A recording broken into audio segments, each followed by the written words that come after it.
A true feeling story about waiting, wartime, and the space a letter can fill. If you've never waited for the mail like it could change your whole life, you probably weren't 16 in 1944. Our post office was a one-room brick box next to the feed store, with a screen door that slapped like a metronome. Open, thwack, hope. Closed, thwack, disappointment. On Tuesdays and Fridays, the mail truck came up the road just after noon, dust rising behind it like a small brown storm. By 11:30, there'd already be a line along the sidewalk, mothers clutching ration books, men with hats in their hands, boys like me pretending we were just running errands. I wasn't there for me. I was there for Tom. My brother had handwriting like fence wire, narrow and stubborn, and the last letter we'd gotten was postmarked somewhere in Italy. He wrote about canned peaches, about a chaplain who whistled through his front teeth, about how the earth there smelled like garlic and rain. He said he missed the sound of our screen door. "Tell Ma I can hear it all the way over here," he'd written. "Tell Pa I still tie my boots the way he showed me, double and tight. Tell you, don't grow taller than me till I get back." He always ended with a joke. He always ended with soon. After that one, nothing. Maybe the line got longer. Maybe the road just got farther away. Maybe there were too many names to sort. The grown UPS whispered about sacks of mail stuck in warehouses, about ships rerouted, about censors with black ink and careful hands. I only knew what Tom had taught me on his last night home. How to fold a letter so it opens like a surprise. How to steady your words so they don't shake when someone far away needs them to stand. We made V-mail then. Those thin, photographic copies that turned a page into a postcard. Mama hated them. "Looks like a receipt for a life," she'd say. But she wrote anyway. Small, neat, careful, like prayers stitched on paper. Pa didn't write much. He'd been a letter from France once. Himself. He walked like a man who still heard mud. He'd stand at the kitchen table with a pencil in his fist, then set it down and go to the yard. When the pencil came back, it was duller and a fence board would be straighter. It's funny what you remember when you're waiting. The way sunlight lands different on the floor at noon. The exact pitch of a truck you hope is the mail and no is not. The way the bell above the post office door sounds like hope only every other time. Mr. Harlan, the postmaster, knew me by name and by face and by the way my shoulders lifted when the screen door opened. He never looked at me first. He went alphabetically: Bates, Bond, Granger, Hall, his fingers sliding through pigeonholes like a slow river. When he reached M, he'd pause just a heartbeat longer, too, then shake his head the tiniest bit, the way a man does when a nail bends, and he won't say it out loud. "Next time, Eddie," he'd murmur, though my name's Ben. It didn't matter. Next time was the right name for all of us. The town learned to live between letters. We set the radio low at night, like whispers could coax news faster. The barber cut hair slower on mail days. Mrs. Doyle kept a plate warm on the back of her stove, just in case, which meant in case of a knock, in case of a telegram, in case of a voice in the doorway saying a name like a verdict. Even the sparrows in front of the depot seemed to hop different when the truck was late. I started bringing Ma's letters down to the box myself. Hers, and one for me every Friday. Even when I had nothing to say, but everything to mean. "Tom, there's a new calf at Perry's. Pa says it walks like you when you first tried boots. Ma made a pie. I got near to beating my mile time. The creek is low. The screen door still sings. Soon." I wrote soon, like he wrote soon. Sometimes I'd underline it. Once I didn't, and it felt like I'd lied. You don't notice the way hope gets heavy until you carry it in front of other people. At school, I'd fold my arms across my chest like I had pockets there big enough to hide a letter. I learned how to listen to grown UPS talk without being seen doing it. Words like anzio and transfer and no word yet turned into stones I kept in my mouth until I could spit them out alone. Friday after Friday, Mr. Harlan's fingers slid past M, and Friday after Friday, I told myself maybe Tuesday. Tuesday after Tuesday, I told myself maybe Friday. Somewhere in there, I started measuring time by the distance between those maybes. Pa said not to stand there waiting with the others if it hurt. A man can be brave in a line. he said. Or he can be brave with a shovel. He put a hoe in my hand, and I hoed the same row twice, then a third time, until the earth looked like it had been combed. It helped. The way work sometimes does. How your arms learn a rhythm, and your head gets quiet enough that the things you fear can't find a place to sit. But the road still had a truck on it, and that truck still had a bag in it. And somewhere in a warehouse or a ship or a pocket, there was a letter with our last name on it. That wasn't here. You start bargaining with the world when you're 16 and waiting. If the wind comes from the east, if the dog doesn't bark at the train, if the radio finds London on the first try, small superstitions that don't change anything and change everything. I once stood on the post office steps and told myself if the third man in line touched his hat, there'd be a letter. He did, and there wasn't. And for the rest of the afternoon, I hated a stranger's hat like it had lied to me. The last night before everything tipped, Ma ironed pillowcases and pretended she wasn't watching the window for dusk because telegram boys like dusk. Pa sharpened a chisel to a point that could split a hair. I took Tom's pocket knife from the jar and carved the soft underside of a fence rail, the way he used to, nothing but lines like rain. When I went to bed, the house was thin with quiet. I'd learned by then the two kinds of silence, the kind that meant peace, and the kind that meant a room was holding its breath. Saturday morning, I woke before the birds. The air was the color of milk. I lay there counting. If I get to 100 and hear nothing, if I get to 200 and then I heard the sound that is not a sound but a change in air, bicycle tires on gravel, careful feet on our walk, the weight of something being carried that is not a letter. I sat up so fast I saw stars. Ma's door opened. Pa's boots found the floor. The knock was soft, like the person knocking wanted to take it back. People say they remember the exact words of bad news. I remember everything around it. The damp on the boy's cap, the slant of the sun on our table, the way Ma pressed her hand flat against the wood as if to steady the whole house. Mr. Harlan stood behind the boy. He must have ridden along, hat in his hands, eyes red at the edges like he'd rubbed them too hard. The boy didn't hand Ma anything. He handed it to Papa, looked at me, then at Ma, then back at the slip of paper like it was a key to a door he didn't want to open. "We're very sorry," the boy began, and my heart went out through the porch boards and into the dirt. But the words after that weren't the end I'd prepared for. They were another kind of sentence, the kind that makes a room smaller and a map bigger. "Missing in action," he read. "No further details at this time. Missing. Not lost. Not gone. Not home." Something inside me tightened like a knot you don't know how to untie. Ma made the smallest sound a person can make and still be heard. Pa set the paper down like it might bruise. I stood there with my hands empty and thought only this.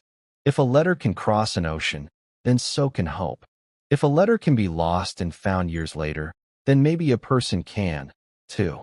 After the boy left, after Mr. Harlan cleared his throat and said he'd check again Tuesday, after the house remembered how to breathe, I went to the table, took out a piece of paper, and wrote the only thing I could. "Tom, we're here. We're waiting. The door still sings. Soon." I folded it the way he taught me, so it would open like a surprise, and I walked it down to the mailbox as if my legs knew a road he could find. A story about waiting longer than you should and still not giving up. The letter I wrote that day sat in our mailbox for 3 days. The truck never came. Or maybe it did and passed us by, like we weren't on the list anymore. Maybe missing in action moved us off some map we didn't know we'd been marked on. The flag on the box stayed up, bright red, unblinking. Mama passed it on her way to hang laundry and never looked. Pa didn't walk down that way at all. I checked it each morning anyway. Part habit, part hope, part something else that didn't have a name yet. At school, nothing changed and everything did. I still sat behind the same desk, still walked the same halls, still kicked at the same rock outside the cafeteria. But I stopped answering questions out loud. Not because I didn't know the answers, because the sound of my own voice felt too much like breaking something. Mr. Greaves, our history teacher, handed me a paper with a quiet hand on my shoulder and said nothing. That silence said more than words. The days blurred together. like someone spilled water on a calendar and let it dry in the sun. We filled the time with normal. Mama baked again, though she didn't hum. Pa fixed a gate that didn't need fixing. I reread Tom's last letter like it could rearrange itself if I looked long enough. Tell Ma I can hear the screen door all the way over here. Tell Pa I tie my boots the same. Tell you, don't grow taller than me till I get back. I'd grown a half-inch since then. I didn't tell anyone. Sundays were the hardest. Church pews full of women with hands folded just a little tighter than usual. Men with their hats held a little lower. The space beside Ma, where Tom used to sit and tap the hymnal with his thumb, felt louder than the choir. After service, folks said all the right things. He's strong. He'll find his way. God sees every man, even when we don't. And I nodded, because nodding was easier than saying. But what if no one's looking where he is? One Wednesday afternoon, I came home to find Pa standing at the table, staring at an envelope. Not a government one. No stamps. No markings. Just plain, creased paper, his name written in pencil. From Ernie, he said. Ernie had been in Tom's unit. We knew that much from earlier letters. He was the loud one, the one who wrote poems in mess tints and tried to fish with wire. Pa read the letter out loud, slow and careful, like the words might bite. Ernie said he didn't know what happened. Said the shelling had been sudden. Said they'd been moving along a ridge when Tom went one way and the rest went another. We called for him. Thought he was right behind us. But when we regrouped, he wasn't there. That was all. No blood. No body. No name on a wall. Just gone. I wish I had better, Ernie wrote. He talked about you all. About the screen door. About that dog that bit your heel when you were 6. He said he'd be home by harvest. That night, I went outside and sat under the walnut tree. The one Tom used to climb just high enough to scare Mama. The one where he carved our initials with his jackknife, even though Pa said not to. The tree was still there. The initials were still there. But the knife was in a drawer. And Tom wasn't. The next few weeks were a quiet stretch of waiting for nothing. That's the worst kind of waiting. When no one tells you if there's something coming. Not yes. Not no. Just maybe. Maybe is a weight you can't see, but you feel it in your back when you try to sleep. Then came February. Snow still clung to the gutters. The sky turned that soft blue-gray that made even daylight feel like dusk. I came home from school to find something on the porch. Not a letter. A box. Small. Wrapped in brown paper. Addressed in ink I didn't recognize. It wasn't from overseas. There were no stamps. Just our last name, and under it, in smaller letters, from Kansas City. I brought it inside. Set it on the table. No one moved for a long time. Then Ma untied the string. Inside, a tin box, a folded note, and 3 items wrapped in cloth. The note was from a woman. Said her son had been in the same unit as Tom. Said these were some of his things, passed to her boy, who'd made it home, and had asked her to send them on when she could. We unwrapped each item like it might vanish. First, Tom's dog tags, bent at the edge, still warm from memory. Second, his pocket knife, the same one he'd used to carve the fence rail.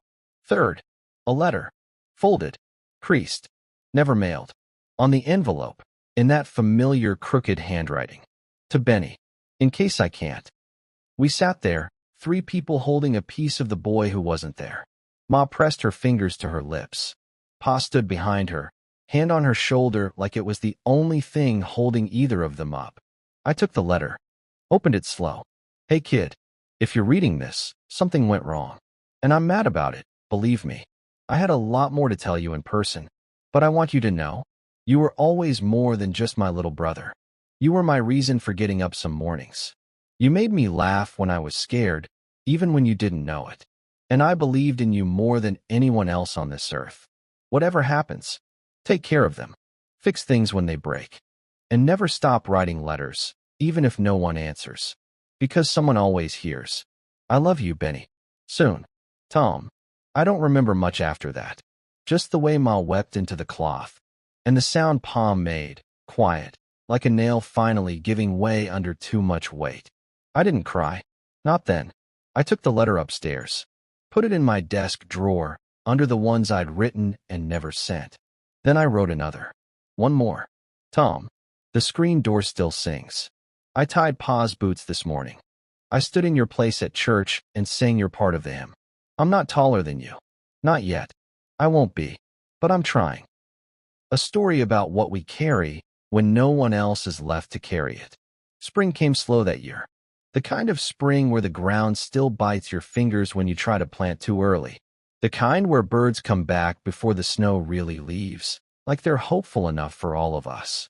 We put the screens back in the windows. Mama changed the curtains. Pa cleaned the shed, reorganized tools that had no business being moved. And I kept writing. Not because I expected a reply anymore, but because some part of me still needed the sound of his name on the page. At school, they gave me a medal at the end of term. Resilience in times of challenge, they called it. Mr. Greaves handed it to me with that same soft hand on the shoulder, the way he'd done with the test I didn't finish after the letter came.